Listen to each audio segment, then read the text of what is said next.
ভিডিওটা শুধু লিজেন্ডদের জন্য, বাচ্চারা দূরে থাকো আর মুরব্বীরা আজকের ভিডিওটা দেখবেন না। টিং টং।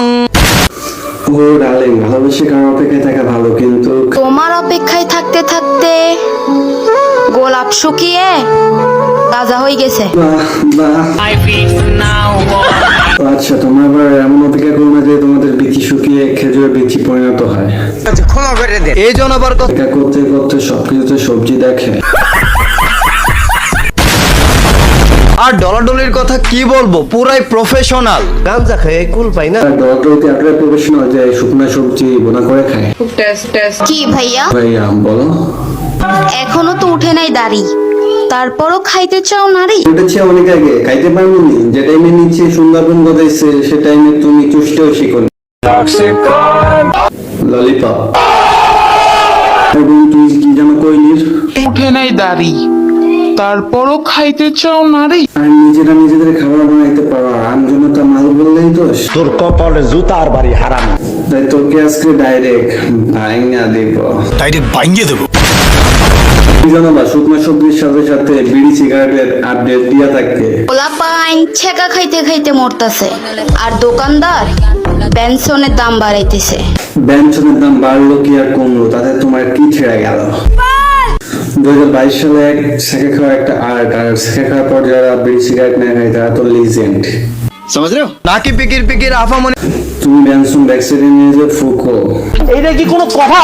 নিজেকে নিয়ে গর্ব হচ্ছে, কারণ বিড়িখোর বন্ধুদের সাথে থেকেও আমি কখনো বিড়ি ছুঁয়ে দেখি নাই। সব শোনাময়, তুমি তো বিড়ি শুয়েও দেখো না, তুমি তো বিড়ি ব্যাকসাইডে নিয়ে গিয়ে ফুক।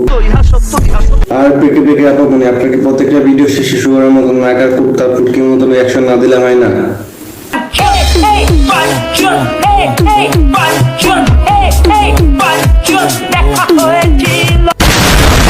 এই পিকি পিকির আপামনি তো মাঝে মাঝে চোখে শুকনা সবজি দেখে, আবার ব্যঞ্জনের দাম বাড়াতেই হতাশ, আর বিড়ি চিগারেট কখনো ছুঁয়েও দেখে না।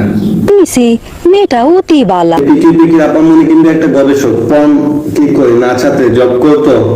গবেষণায় জানা গেছে ছেলেরাই বেশি লুচ্চা হয়। ওরে গবেষণা, ওরে গবেষক, লুচির মুখে লুচ্চার সমাচার। আমি অপরাধটা কি করছি? বাজানে পিকির পিকির আপামনি কিন্তু গবেষণার সাথে খেতেও ভালোবাসে। ভাবতেই কেমন লাগে, আমিও একদিন আমার বিএফকে খাইয়া দিব। তিনি একজন বাংলাদেশি ফুড ব্লগার। বিএফকে খাইয়া দিব। রাস্তান্ডার ছোট ভাই খোদা লাগছে আপুর দিন শেষ। পিকির পিকির আপুর বাংলাদেশ। বাংলাদেশের সকল ফুড ব্লগার যেমন একই খাবার সবাই খায়, কিন্তু আমাদের পিকি পিকি আপামনি একদমই আলাদা। তিনি শুধু বয়ফ্রেন্ড খায়। কে খাইয়া দিব। শুভ কাজ যত তাড়াতাড়ি সম্পন্ন হয় ততই মঙ্গল।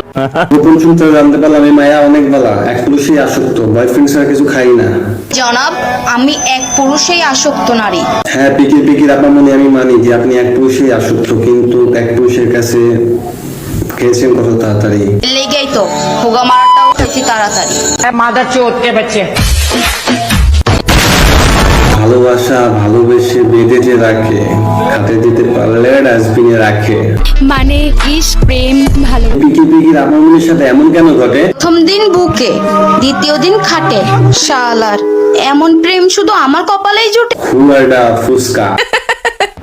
বাজান, আপনি একটা জিনিস দেখেন, সে কতটা ট্যালেন্টেড হলে গবেষণার সাথে সাথে কবিদের কবিতাও পড়ে।